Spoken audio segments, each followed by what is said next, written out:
Hey, good afternoon to you. It's now 5:06, News Talk 105.9 WMAL, where we're making sense of the news. Coming up, Senator Ron Johnson talks to us about all of these confirmation battles going on in the United States Senate. We'll get the update from him, and you can join us at 888-630-9625, 888-630-WMAL.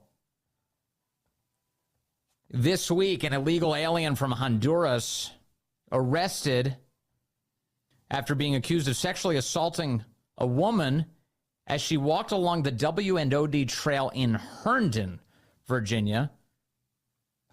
USA 9 reporting that a man is facing charges after he reportedly raped a woman along the W&OD Trail in Herndon, Virginia, Monday night. Now police are searching for more possible victims. According to Herndon Police, 31-year-old Dennis Humberto Navarrete Romero was arrested and charged with abduction with intent to defile and rape. He reportedly did not know the woman he is accused of raping before the assault. Joining us now to discuss this case and what's happening in Herndon is the chief of police for the Herndon Police Department, Maggie DeBoard. Chief DeBoard, good to have you with us. Thank you. Thank you, Vince. Glad to be with you. Tell me, if you will, just the basics of this case and what you know about this man. So our victim was just enjoying,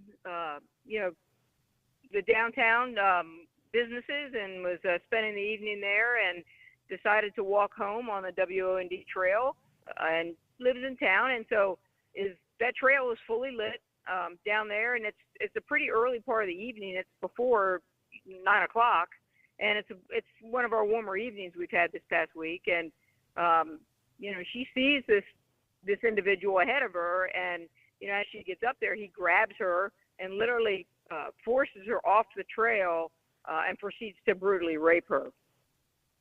Oh.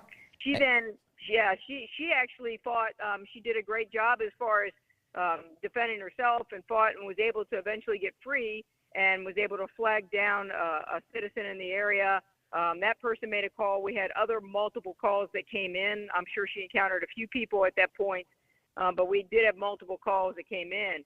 So my officers respond there, and they had some witnesses that were able to direct us to where this individual was. And fortunately, not just for the victim, but for the public's sake, that we were able to get this individual in custody very quickly. So what are the charges? I quoted the charges as being that he's been charged with abduction with intent to defile and rape. Is there an additional rape charge as well? Yeah. I mean, that's they're still working through all parts of that. I mean, they have to proceed through much of the forensic evidence and those types of things. But he is being held without bond right now, and that's the important thing for us, that he's not going to be re-released, because this individual, has a pretty extensive history of exposures, of assault on law enforcement, of a lot of decency kind of quality of life type crimes. And every time that he's been picked up, they're either misdemeanors and he gets out very quickly, or they're pled down to misdemeanors and he gets out very quickly. And it's very disturbing, Vince, because this person is illegal, and the problem is that we really don't know exactly who he is. We think we do at this point, but we have an officer in Herndon who is part of the HSI, the Homeland Security Investigation Task Force, and we use them to deal with criminal immigrants, ones that are really, preying on our community. And we asked for their help, and they have no record. They could find no record of this individual ever come into the country. So, he appears to be one of those people that just kind of appear here. So we're trying still, with the help of HSI, to try to determine exactly who this individual is. But have you established that he is indeed an illegal immigrant? That's what we were informed by HSI. Yes. Okay. So there's no documentation. We've never had any formal documentation on him on the interactions we've had with him. He actually assaulted one of my officers about 2 years ago. In a case, we had a suspicious event case that was a potential sexual assault case.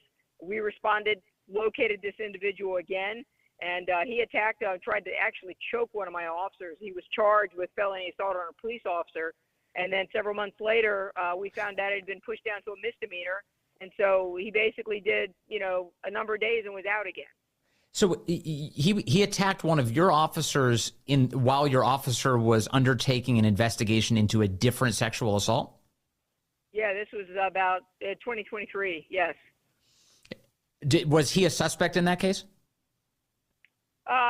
Yeah, he was, but like I said, he's been involved in numerous exposures. Yes. We actually locked him up about a month ago for a separate exposure. When you say exposure, indecent exposure, he's revealing himself in public. That's correct.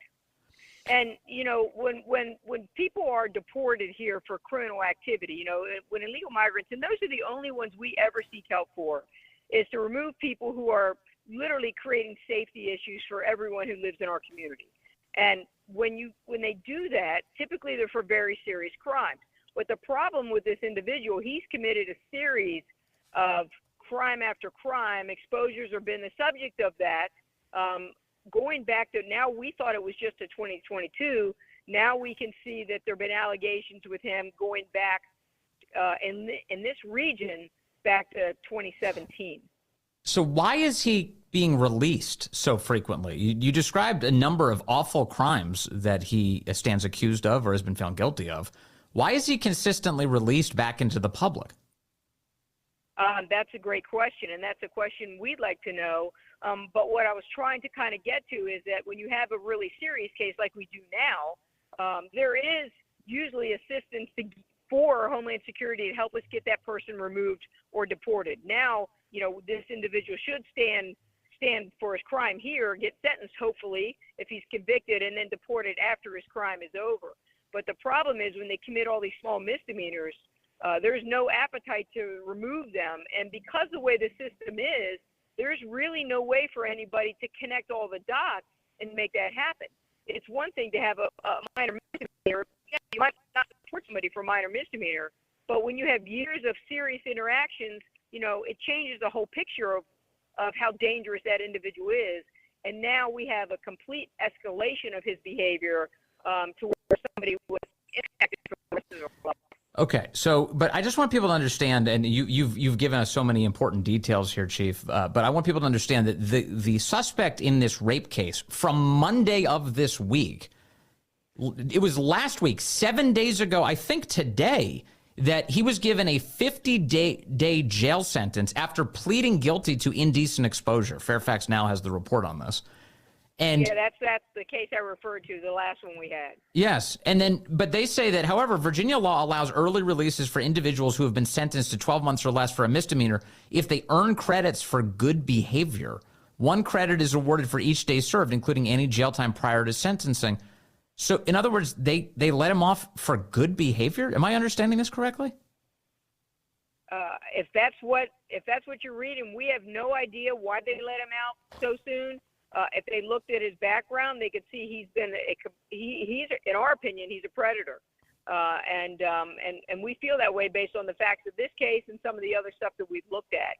So we have no control over what the Commonwealth Attorney's Office does, what the jails do. Yes. All we can do is make sure that we deliver them and get them behind bars and keep them there. And we're going to do everything in our power to make sure he is not re-released with a serious charge on his record. So, Chief DeBoard, again, we're talking to the Chief of Police for the Herndon Police Department. When you take a guy like this into custody, and when did you first establish that he was an illegal alien? When did you find out that detail?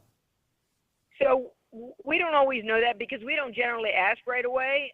But when you have a case of this nature that's that serious, and then we start doing all the criminal record checks, then we have to make that determination, and we get that there is no documentation. So we found out there was no formal documentation ever provided for him, and then that's when we work with our task force officer. We'll work with HSI to determine what his status is here.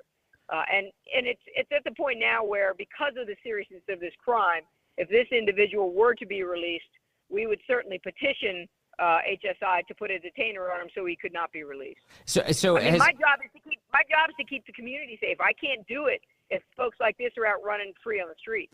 Yeah, that's exactly right. So that really leads to the question I wanted to ask, and I think you kind of answered it maybe in its entirety, but I'm just wondering if Immigration and Customs Enforcement is really aware of this guy, and if at any point he's been in custody, either in your jail or anywhere else, Why is it that he's being released and there's not an Immigration and Customs Enforcement agent waiting to take him into custody immediately? Because I don't think that the level of the charges he's had in the past, if you look at them separately, if they ever rose to that level. But that's kind of where the system's broken because, again, if you have a series of incidents over and over again, and, there's other parts in his background that I really can't share right now, this individual should never have been allowed free here, ever, with the stuff that's been going on. And that's where I feel like the system is broken, and it really ties our hands on what we could do. As a matter of fact, I'll tell you, Vince, that we had a case, we had an officer-involved shooting back in 2022, and it was just the day after this incident, the rape happened, that after his picture got put on social media, one of my officers who made the initial traffic stop on a vehicle that led to the shooting, a foot pursuit in the shooting, he said, that's the guy that was in the backseat of the car that I stopped that led to our officer-involved shooting. I mean, that's how much contact we've had with this guy over and over again, and he's given different names, different times, different variations of the names. We don't have a valid date of birth. It's very, very hard without formal identification or anything since he's come in the country. If nobody knows who he are, it's very, very hard to track him. Yeah, so it sounds like he's been on a one-man crime wave for years, and unfortunately, it's all coming into stark relief right now. One of your counterpart in the sheriff's office, Stacey Kincaid, has made a big deal that Fairfax County is a sanctuary county. We're not going to work with ICE if they issue detainers. We don't have to. Is that your policy? What do you do if ICE reaches out to you, Chief DeBoard, and says, hey, that guy is illegal and we'd like to take him into custody, please? So as a local chief of police, I got to walk a very fine line and balance the two pieces that I have. One is to protect my community, and that even means the people that maybe are undocumented here, that are obeying our laws, that are trying to do the right thing, that are out there working. And then we have the other group that is preying on our community, whether it's, the folks that are citizens here or our undocumented community. Yeah. To be honest with you, in many of these sanctuary cities, the criminals, they're actually preying on other undocumented immigrants because they know they won't call the police. Right. So we don't participate in roundups or any of that stuff for immigration. But when I have somebody committing crimes in my town, I would do anything possible to get them removed. So you would work with ICE if they reached out to you and said, hey, we'd like to take them into custody and deport them, you'd say, okay. Absolutely. If they're committing crimes in the town of Herndon, we absolutely will work with them. Well, thank God somebody is reasonable in Fairfax County. Well, Chief DeBoard, please keep us apprised as you get to the bottom of all of this. It sounds like there's a lot more, especially crimes, that may actually be connected to this illegal. And we'd love to get the updates because it matters a lot to the audience. Thank you very much. Thank you. And if there's anybody out there that's had interactions with him that we don't know about, whether they're undocumented or they're citizens here, it doesn't matter to us. We'd love to hear from them. Okay, there you go. Thank you very much. Once again, that's Maggie DeBoard, Chief of Police for the Herndon Police Department. Good to talk to you today. All right, I've got Sam calling in from Alexandria. He's on line 7. Sam, good afternoon, sir. You're on the Vince Colonnade Show. Hey, Vince, thank you so much for taking my call. I appreciate it. Yes, sir. Yeah, it's interesting. Your last caller, and I think as you opened the show today, talking about Lake and Riley. Yeah. And the sad state of her that her family is in, as well as other families across the country. It got me to thinking about, a couple terms. First is prosecutorial discretion. And we hear that thrown around a lot to where, the prosecutors will go in and say, well, our discretion is that we're going to pass on this one, or we're going to downgrade it to a misdemeanor. We're going to release them with no bail, all those types of things. Yes. Or if you're a Trump supporter, they'll prosecute you. That's what they mean by prosecutorial discretion. Well, exactly. But the other word that came about as I was thinking more and waiting to come on was the qualified immunity, which they so much bantered about in trying to pull from police officers. But I'm wondering, and I would throw this out to Congress or the president or whoever wants to take up this, because I think the citizens of the country are sick and tired of it, is that you can have prosecutors, district attorneys, whomever, abuse their power through and call it prosecutorial discretion, and then it leads to, let's say, in the case of Lincoln Riley, a murder, or let's say in the case of the lady that was here on the trail, yes, an assault and a rape. Yes. Why can we not, as citizens, civilly take to trial with civil penalties against not me as the taxpayer, because aside from me possibly voting for that person, which I would never do, why should not the prosecutor or the district attorney, who specifically signed their name on the line and said,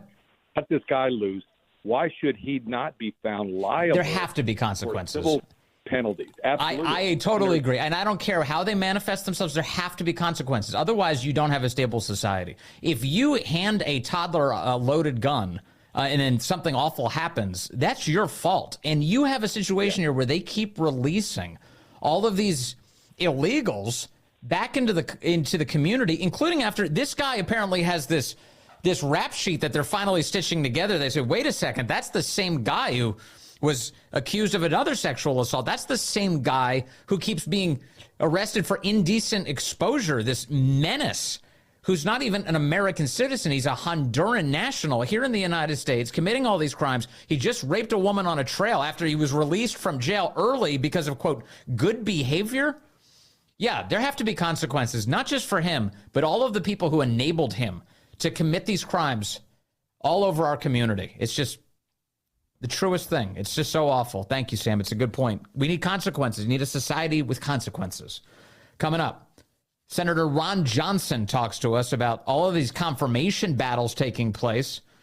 Does he suspect anything? Gates leaves, but does that clear the way for others? We'll ask Senator Johnson next.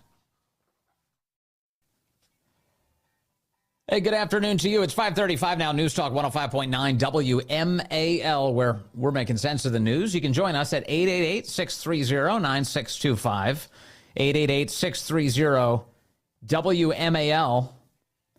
Matt Gaetz has now pulled his name out of the confirmation process to become the next Attorney General of the United States. That's the breaking news this afternoon, saying he had excellent meetings with senators yesterday, but he says that his confirmation may become unfairly a distraction to the critical work of the Trump-Vance transition. So he said there's no time to waste, and he is withdrawing his name. President Trump reacting with gratitude to Matt Gaetz, saying he was doing very well. He posted Truth Social today, but at the same time did not want to be a distraction for the administration, for which he has much respect. He added, Matt has a wonderful future, and I look forward to watching all of the great things he will do. So the fight continues to get President Trump's picks confirmed. Joining us now to discuss that is Senator Ron Johnson from the state of Wisconsin. Sir, good to have you back with us. Well, Vince, nice to be back. Since the moment Matt Gaetz's name was confirmed as the nominee by President Trump, the knives really have been out in Washington to try and get rid of this guy, haven't they? Yeah, that's true. It ended up being a controversial pick. I respect it's Matt's decision, and I think it's true that it was distracting. President Trump was going to have to spend political capital to get him confirmed. Mm-hmm. So I appreciate what Matt did really for the good of President Trump's ability to get his agenda passed. But what I will say, and again, my bias will be to support President Trump's selections. Yeah, President deserves to staff the administration with people that he wants to work with. But in particular, what President Trump needs, he needs warriors. He knows what happened to him in his first administration, where he didn't know the people and he relied on others to recommend folks and didn't understand the depth of the deep state and how these partisan actors in the deep state in many of these agencies would work to undermine, in some cases, outright sabotage what he was trying to accomplish. So yes, he's coming into this process far more aware and wary, and so he wants effective advocates. I mean, Matt Gaetz is an effective advocate for his position. And, I'm really excited about Elon Musk and Vivek Ramaswamy in the Department of Government Efficiency, kind of going to sit outside the government, but it will be making some, envelope pushing recommendations. Okay, that they will definitely be pushing the envelope here. And President Trump needs people running these departments, these secretaries that will have the courage to implement these recommendations. It's not going to be easy. I'm old enough to remember Bill Clinton saying that the era of big government was over. Not even close. And I will guarantee you that big government will not go gently into the night. Yes, which is why I'm not surprised by the resistance to these nominees that I'm seeing in Washington, because that what you're describing is a government that's looking to hold on to power, and President Trump is looking to break it up a bit. As far as the Justice Department is concerned, and especially for the FBI director role, you in particular have experienced this as well, Senator Johnson. I mean, it was back in 2020 that the FBI gave you a bogus intelligence briefing and then leaked the existence of that briefing to the press just to play political games. Yeah, listen, I've been investigating the corruption within the FBI and Department of Justice, and quite honestly, the intelligence communities. I've been a target, as you say, of their corrupt operations. So I understand exactly, not exactly, but I understand that these agencies need to be cleaned up. Now, I think the vast majority of people serving these agencies are good people. They're patriots. They're trying to do everything they can to keep us safe. But certainly partisan actors in management, they need to be gone. I mean, they will not serve the president well. So that's why you need these appointments, not just the secretary of these departments, but you need assistant secretaries, you need deputy secretaries. It's going to take a gigantic effort to root out the deep state. How unified are Republican senators in getting the rest of these nominees through? Obviously, Matt Gaetz caused some consternation. We've seen some reporting that Senators Murkowski, Collins, McConnell, and the incoming Utah Senator Curtis apparently were staunchly opposed to Gaetz. But do you think the other nominees have a high likeliness of clearing the Senate's confirmation process? Yeah, I think there's generally the view that presidents get to select their people. Yeah. And certainly, I think Republican senators and I think Republican House members realize that President Trump won a pretty stunning victory. Popular vote, overwhelming electoral vote college. But the American people want change. And they also understand, I think, the realignment of the parties that President Trump has really initiated here. I mean, the Republican Party now, we represent the working men and women of America. It is the Democrat Party that is the party of the elite. And so we better deliver to those working men and women of America. And President Trump made all kinds of promises. And in his first term, he definitely, was promises made, promises kept. He wants to do the exact same thing here. So we're on board with his agenda. Yes. And again, there may be differences. There may be things you like over other things. But in general, there's a great deal of support for delivering the American public because the public has spoken. So each of the senators who wanted to be considered to be the majority leader in the incoming Senate had all expressed publicly that they would support going into recess if necessary to allow President Trump to get people in position quickly. Do you support that? If necessary, if the Senate's at a standstill, do you support going into recess to let the president get his top picks in place to start working on behalf of the American people? Well, first of all, I think everybody, and President Trump should support this too, is go through the process. You're far better off having somebody that's Senate confirmed in these positions so you don't have an asterisk by their name or the clock running out on them. Right. Okay, so it's best if we can, and again, we control the committees. We can bring these, we can hold the hearings. We can bring them up for a vote. So it only takes, 2 hours of cloture time and 2 hours to wait. So you can click through these things pretty darn quick. Now, if a backlog develops with the undersecretaries, the deputy secretaries, that type of thing, that's where I would definitely support recess appointments. I think the confirmation process is completely out of control. I mean, 1,200 to 1,400 people. I mean, that's ridiculous. You've got President Biden still trying to fill his administration. Trump was trying to do that to 10 of his as well. So something has to give there. Yes. And so because of that just broken system here, and I understand, senators just love having a hostage that they can use to get something for it, but elections matter, and by and large, presidents should be able to have in place and be able to staff their administrations. But again, I also respect the appointments clause, and Senate confirmation does make sense for particularly the top positions in administration. Those cabinet positions, is it possible to have all of these hearings done before Inauguration Day? It should be, yes. Now, again, the Senate has to organize. There's got to be an agreement in terms of, who's on what committees, and that takes a little bit more time. We don't have the committees established immediately. But, for example, I, as the outgoing chairman of Homeland Security, at the start of the Biden administration, I was timed out. We lost the majority, but I actually held the hearing on Mayorkas. I chaired that, to speed that process along. Mm-hmm. So, hopefully, if we don't turn the gavels over right away, Democrat chairs will also hold those hearings as well. But the best alternative here is actually turn the gavels over, put the Republicans in charge of that, and get these hearings done. But there's no reason we can't do these hearings. There aren't that many. It spans a number of different committees. So, just work a little bit longer hours. How much is... Sure. How much can Democrats jam up the process if they desire? In other words, can they slow down all of these confirmations meaningfully to the point that it's very difficult for the president to get his picks in place in time? No, because Harry Reid blew up the filibuster. He used the nuclear option to get to pack the D.C.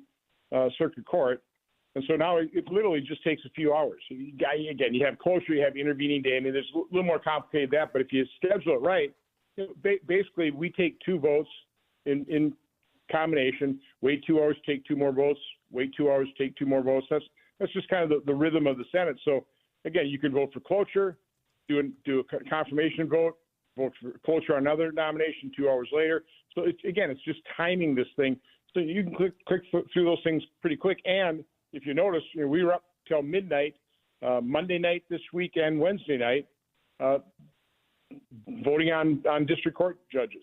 Mm-hmm. So no, where there's a will, there's a way. We can definitely hold hearings, and we can click through these nominations, get people confirmed pretty quickly. Senator Johnson, speaking of those judges, we talked to Carrie Severino earlier, and there was some concern that not enough Republicans were showing up to stop the most radical nominees from getting through. It does sound like, though, that all Republican senators are now walking in lockstep to stop these last-minute Biden appointments from getting into these important positions. Is that your view?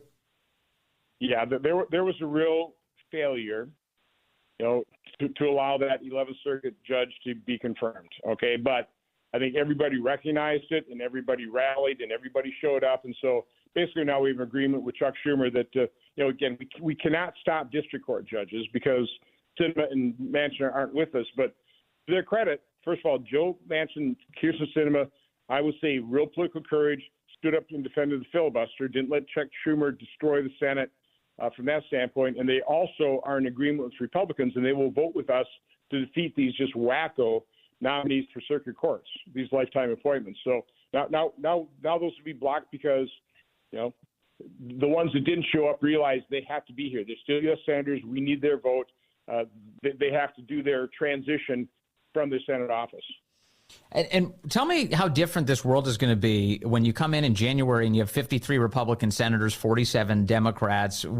How does that Senate operate with Republicans finally in control again? Well, again, it's going to be depending on President Trump's leadership. What his priorities are. He'll do an awful lot with the executive order, as Biden did. So he'll reverse what President Biden reversed. He'll secure the border. He'll start reducing regulations. Again, I'm mostly jazzed about Elon Musk and Vivek in terms of the recommendations they'll make to the agency's heads of dramatic efficiency within government. Again, that will be a pitched battle. Again, the deep state will not go quietly into the night. So excited about that. Obviously, in terms of legislation, we've got a big task to make sure that a massive $4 trillion plus tax increase doesn't go into effect 2026. So we have to use the reconciliation process to do that. That's not easy. That's relatively complex. I'd like to use that process to simplify and rationalize our tax code as well. So again, we've got our work cut out, particularly when it comes to that. And of course, then you got to fund government while you're trying to slim it down. So again, there's nothing going to be easy about this. I'm always in the position of under promise, over deliver. Yes. Not everybody takes that attitude, but I'm a little more modest in terms of this is not going to be easy. Well, finally, and thank you for being here as always, Senator Johnson. You mentioned that it's really important that all these Republicans execute on the Trump agenda because that's what the voters just chose. Do you think that message is being heard in Washington? There's been, President Trump's first go around, he ran into a lot of resistance, even among members of his own party in Congress. Do you feel better about the chances this time that they'll execute on the vision? I do, because it was a resounding victory, and it was really a sea change election as well. I mean, this was a rejection of wokeism. This is a rejection of radical leftism, and we put America on a different course. But this is the election that elected Donald Trump and what he was saying. We picked up some Senate seats. This was not, I would say, a resounding support for an overwhelming majority in the House or the Senate. But I think the rest of us are on somewhat of a short leash. I'm hoping my colleagues realize that. I mean, there is a bubble here. There are some that are a little more immune from public pressure inside this bubble than others. But I certainly have the message. But I'm pretty much on board with the Trump agenda anyway. Yeah, no, we know. That's why we like talking to you so much. Senator Ron Johnson from Wisconsin, thank you as always, sir. Really appreciate your time today. Have a great night. Stay well. You too. You too. All right, there's Senator Johnson. I love that phrase, though, that there are members of the Senate who are a little bit more immune to public pressure. That, in other words, who don't really care what the voters think. That's not encouraging, that part of it. They better come around. When will America have its first female president? That is, it's not the conversation most of us are having. It is the conversation CBS was having this week with President Bill Clinton.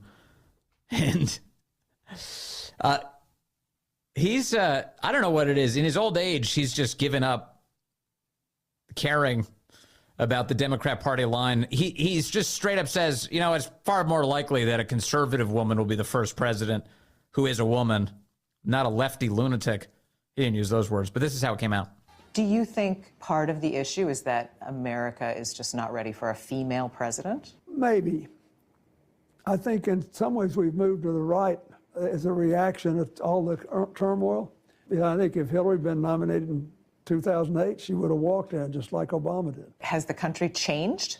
Well, I think all these cultural battles we're fighting make it harder in some ways for a woman to win. So you think it has more to do with party than gender?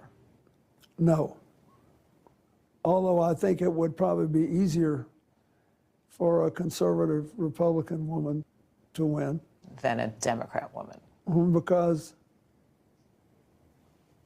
that's what Maggie Thatcher did. But I still think we'll have a female president pretty soon. You do? I do. How soon? Within your lifetime? Well, oh yeah. Well, I don't know how long I'm going to live. You're asking an old man that question. I hope I'm around for the next time, but now it's President Trump's turn in the barrel. It depends on what he does and how it plays. Yeah, pretty funny. So he straight up says that it's far more likely that if a woman is to be elected president, she will likely be a conservative Republican and not a left-wing lunatic Democrat liberal. Because what is that supposed to say about Republican voters? What's the commentary built into that about Republican voters? Oh, that they're not obsessed with genitals and your sex, and that some shallow assessment is not the way that we're supposed to approach who becomes the leader of the free world. Yeah, the sophisticated voters are the ones who are more likely to say, yeah, let's bring in a woman. She's perfect. It's not because she's a woman, but she'd be the best at the job. Republicans most likely to judge candidates on the merits. Bill Clinton accidentally admitting this week to CBS. He's an old man, he says. All right. Up next, the great one, Mark Levin here on WMAL. Please tune in to the Vince Colonnese podcast, too. You can do that by clicking subscribe on that. And I'll be back with you tomorrow. Have a good evening.